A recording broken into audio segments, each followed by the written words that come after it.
So this is a Monday morning. Now last week was really unproductive. Everyone was sick. We had spew through our bed. We had spew all over the kitchen floor.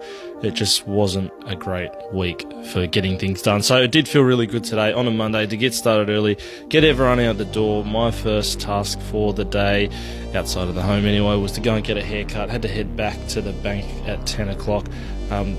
This was a day where we had lots of work on, and there wasn't much getting work on the business done. We've just got lots of deliverables to do, projects at the moment, so it was pretty much head down, bum up for most of the day.